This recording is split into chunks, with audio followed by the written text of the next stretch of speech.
Hey guys, so today we're making some pork country ribs. Please make sure you like, share, comment, and subscribe. Let's get started with the recipe. So y'all, I have a pack of pork country short ribs, I want to say, that I got from Sam's Club. So they came in like 4 big pieces and I just cut them up. And so I am going to start by adding some mustard on them. And so this is going to help to tenderize the meat. It's not going to taste like mustard, don't worry. And so I'm just squirting enough to cover the meat.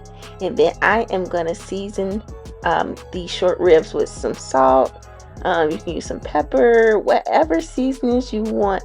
I don't care what seasonings you use. Just make sure your food is not bland. We don't want no bland food, y'all. So I'm using this Caribbean spice that I ordered it off of Amazon, and so it is the brand is Grace, and it's just some all-purpose seasoning. And then I'm gonna add in some onion powder, some garlic powder, kind of like those staple seasonings. And so I am going to season all sides, and then we are going to brown these up in our skillet.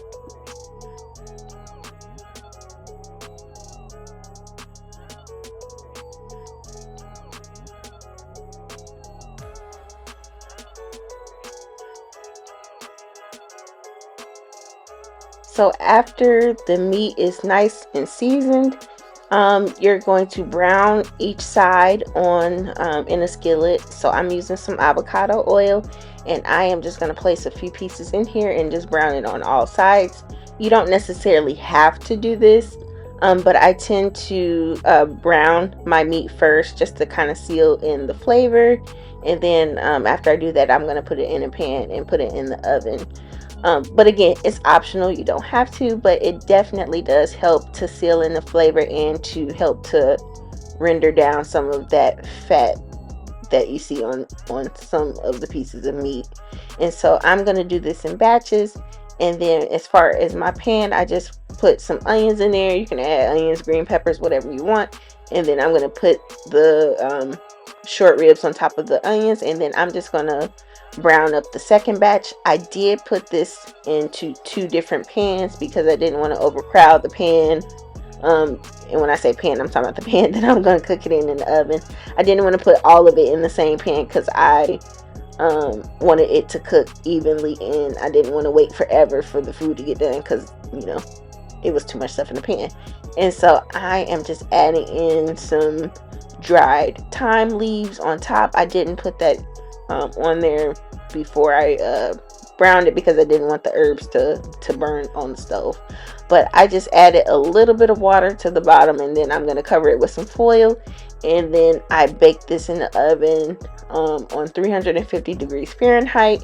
And then I checked it after about an hour. No, it is not done, but I'm just checking it just to see that, for one, that there's still some liquid in it, and just to see how much more time I need to add to this. And so it did make quite a bit of liquid, but that's okay because we're going to cook this without the foil in a little bit. But I'm going to cook it for another hour, and so after 2 hours, this is what it looks like. And so I am just basting it with some of that delicious juice. And then, as you can see here, it is starting to get tender. And so this is about 2.5 hours later. You could also cook this in a Dutch oven if you have one of those. Totally up to you. And so I'm just checking it for tenderness. And so since it is pretty tender, I'm going to put it back in the oven uncovered because I want some of that juice to evaporate. And this is the time where you would add your barbecue sauce, or if you don't want to add barbecue sauce, you don't have to.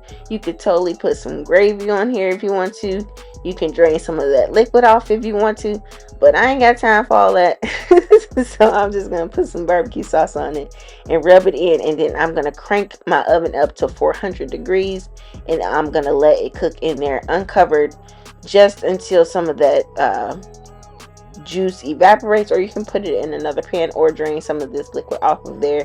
And then this is the finished product, you guys. These came out nice and tender, still had tons of flavor, still had tons of moisture, You can serve this with some mashed potatoes, some green beans, some greens, whatever you want, guys.